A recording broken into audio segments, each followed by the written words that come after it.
Yeah, okay. The funny thing is, like, everybody laughs at him, but he has very good results. By the way, did you tip my staff for the finding yeah, the conch shell? Yeah, can you get them out here? Yeah, I'll saw him. What do you think is appropriate, like 100, 200? Whatever you think. If it's Finding actual magic, I it's said like 5,000 minimum. Can you Should give him 500. Can you get Liz over here? Of course. Whatever you think is fair. I said 200 on the internet. That's fine. That's fine. He said 200 on the So they give internet. 200 is great. Dude, 200 He asked for it on the internet? 200 is great. 200 is great. Thank you. We appreciate it. What percent of the tips does Doug get? None. Well, that's what he says, but in reality, he gets 25%. Yeah. It's like every fucking private game. The host just takes 50% of the tips. This is a flop that the computer likes to lead as the out of position player. About 30% of the time split between the two bet sizes, 25% and 100%.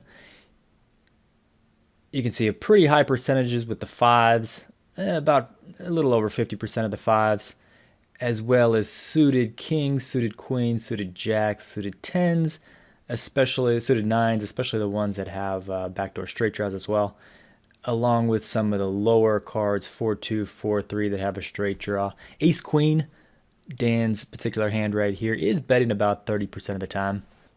As played, however, he checks. If the out of position player does check, this is the response from the in position player. You can see quite a few bets from similar hands like the queen 8, the 9-8 with the backdoors, jack 9, jack 8, 10-8, 10-9 with the backdoor straight draw, backdoor flush draw. They all really like to bet. Overall, 55% bet, mostly with the 25% size. And with his particular hand, the queen jack is always betting small, 25%. Remember, however, this is assuming that the out of position player has a significant leading range, which includes about half of his fives. If we remove that leading range, and let's say he checks 100%, it's going to change quite a bit. So I can lock this now to check 100% on this flop, which I think a lot of players will do. And you can now see the response from the in position player. He's checking now 75% of the time, which is 30% increase from what the previous solution was. You can pause the video and see the side-by-side solution right here. Ben's exact hand in this scenario, the queen of diamonds, jack of spades, is still betting 55% of the time for the small bet size. Here is the solution to the 25% bet size for the out of position player. You can see the original GTO response on the right here and the exploit response on the left when you don't have a leading range. The overall frequencies are about the same here, going to be folding 20% of the time, calling 61% of the time, and raising 19%. It's pretty much the same, the exploit and the GTO. The frequencies of each individual hand are a little bit different, but the ace-queen, Dan's particular hand, in each of these scenarios is always calling. Get that conch power in action. Hey, why are we doing something kind of like that here? Yeah, that's what I'm saying. That's why I want to know how much you were getting. You know, now I think about it, it makes a lot of sense. Wow. That seems a bit Betting stuff, they just know they have you over a barrel. Should just check. If we go back to using the GTO ranges, this is the solution on the turn with the two of hearts. Betting big 40% of the time, still using the small bet size 15% of the time, and checking 45%. With his exact hand, queen of diamonds, jack of spades, it is checking more than the other versions of the queen jack, mostly because it blocks the opponent from having the missed backdoor flush draws with the diamond and the spade, but it's still betting small about 17% of the time, and it's betting big about 5% of the time. If we switch it over to the exploit solution, it's not too dissimilar, a little bit more smaller bet sizes and a few less checks.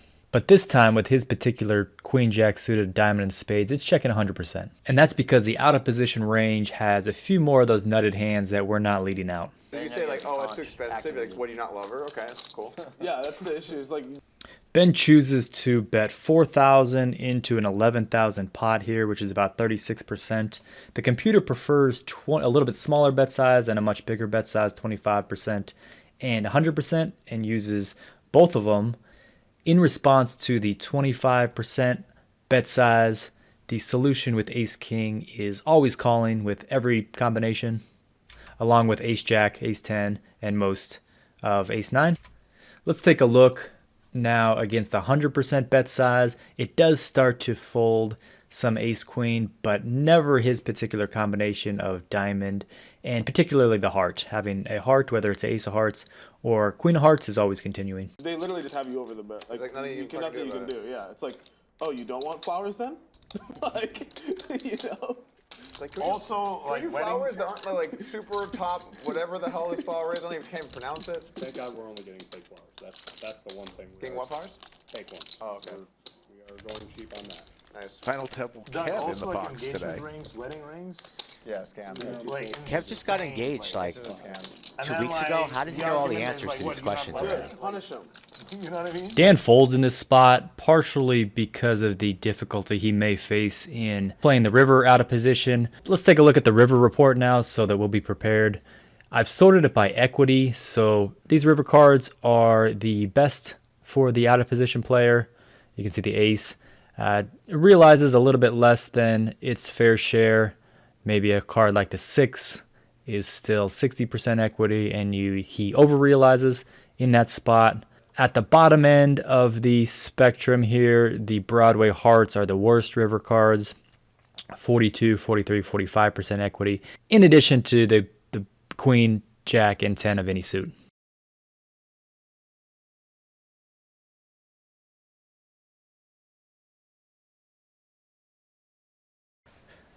To better understand this spot, let's go ahead and play versus the river with all the possible hands that we can arrive here with.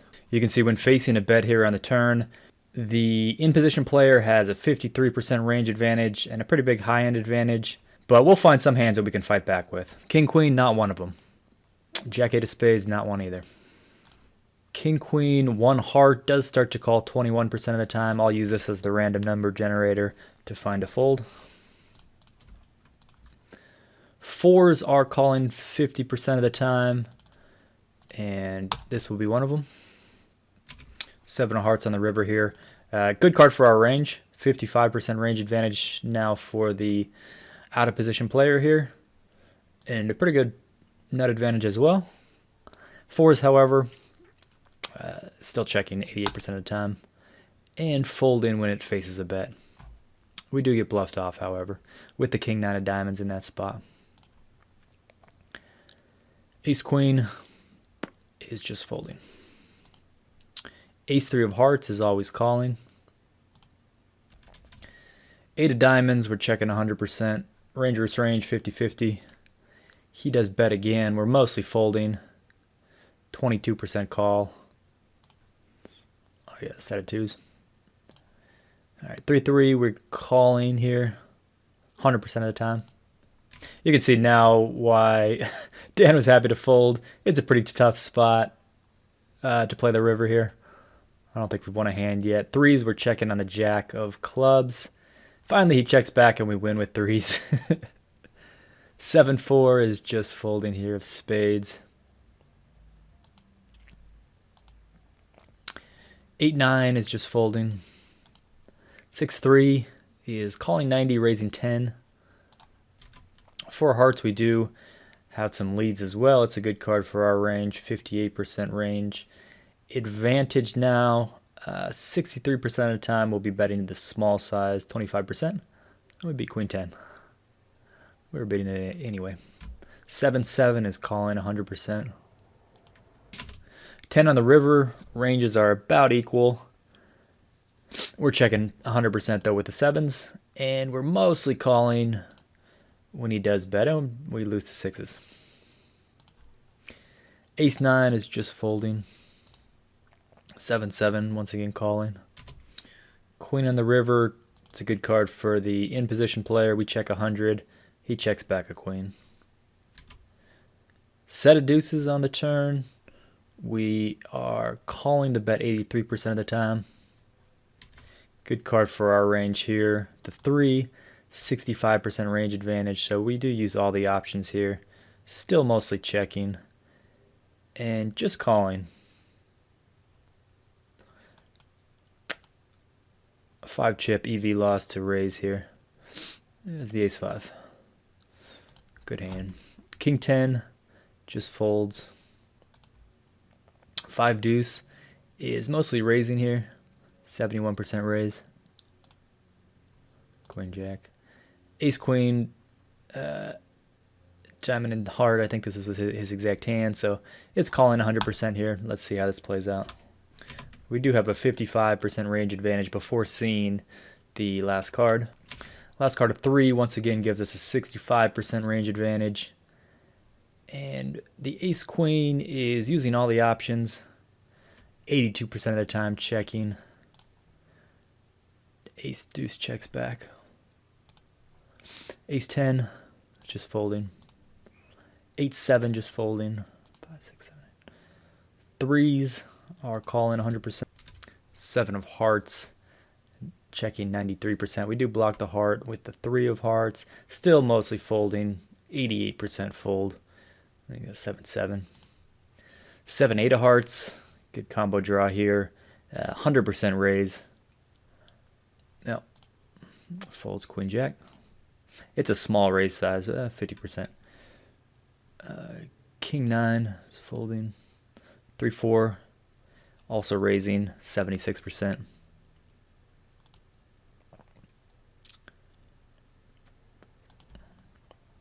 King 6 is just calling.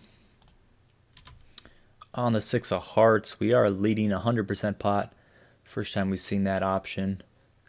It will be an option about 35% of the time. This card in particular. So this time we do get called by a 5.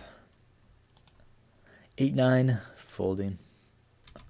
3-3 call. Ace of hearts on the river checking 90%, and the 8-7 just checks back. Ace 9 is folding. 7-7 is calling. Folding 77%, calling 23 on the 8 river, and we run into aces. Ace 5 is calling 68, raising 32. River and ace makes it much easier to play, checking 99% of the time and just calling 100%. All right, nice hand.